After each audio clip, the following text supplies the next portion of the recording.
my presentation basically will give you an overview of how the regulatory framework works in Europe, and then take you through the different methodology of generic registrations, and then we'll look at how to have a strategy to make a successful registration in Europe.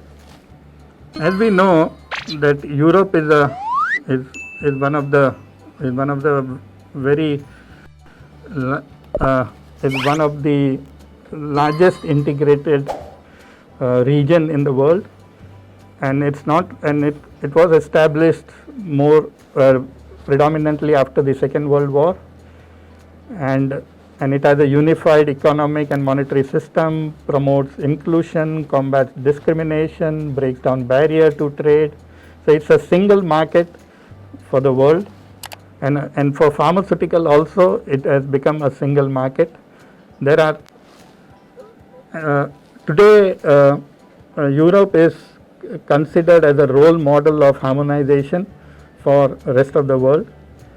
So based on this successful model of harmonization, many countries in CIS, in Africa, in Middle East, in so many other regions of the world are following, including ASEAN, are following models of what the EU has done to make it work for them as well.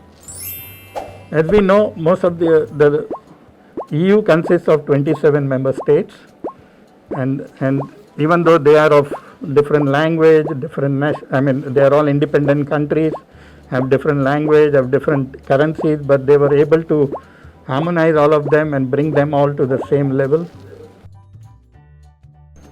So normally whenever you refer to the member states in the European Union, so each country has a code. So when you look at whenever you look at the regulations for pharmaceuticals in Europe, so they will be associated with the code. So along with these 27 countries, it also supports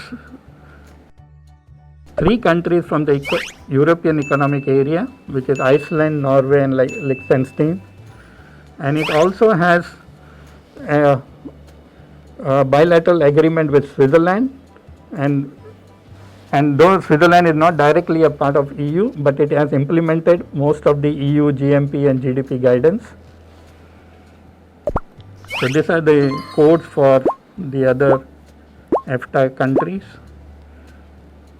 In terms of the regulatory agencies in EMA, so these are all the regulatory agencies.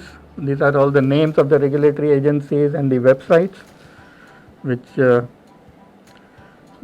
where you can find information for all of them. And of course, we have the EMA website, which is a common for all of them. So these are individual national regulatory authority websites, name and websites, and then we also have ones which are common across all the European Union.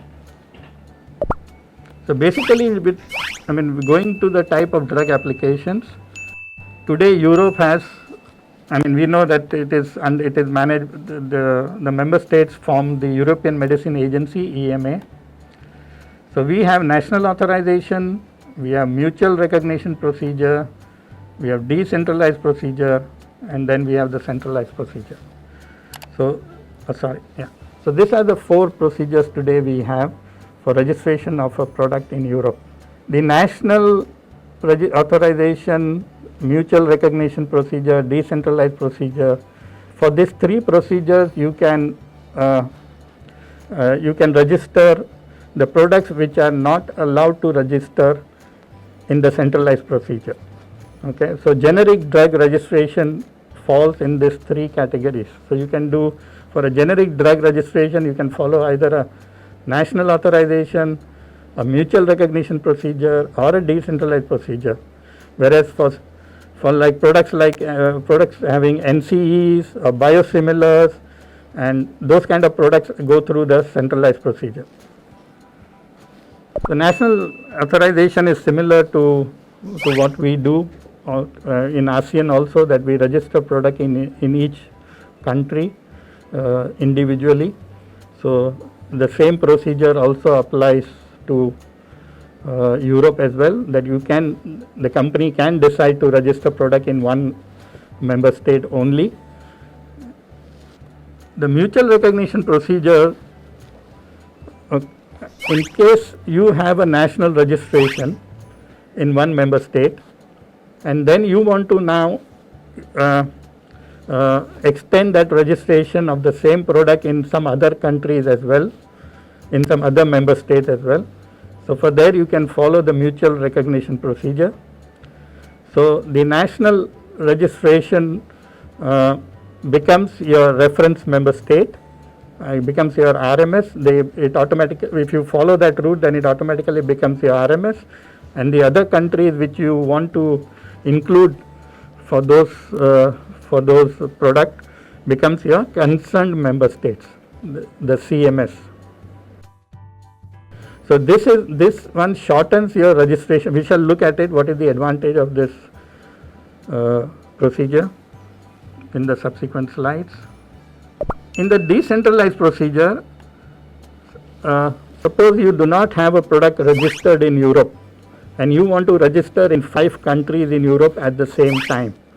So at that particular, so either you can do national registration in all the 5 member states individually, or you can follow a decentralized procedure. So in the decentralized procedure, you nominate one country out of the 5 you have selected as a reference member state. So it's up to you which country you want to select. Normally there is a queue. Normally there is, once you go to, suppose you select 5 and you say Italy is one of them, then you go to the Italian authority to initiate a DCP procedure. They may say, we are not booked, we are booked for 6 months and we cannot take your application right away. So then you go to another member state and you say whether they are ready to be a reference member state. So you need to book a queue for the decentralized procedure. So sometimes it's a struggle that to find the right member state at the earliest, within the shortest time. And then we have the centralized procedure. And this is a single marketing authorization where you can sell the product across all the 27 markets. And like I said, that these are only certain products are allowed to be registered through this procedure, especially NCEs, biosimilars, and some other new technologies, products having new technologies. So those go through the centralized procedure route. So it is a single application, a single evaluation, and a single authorization throughout the European Union.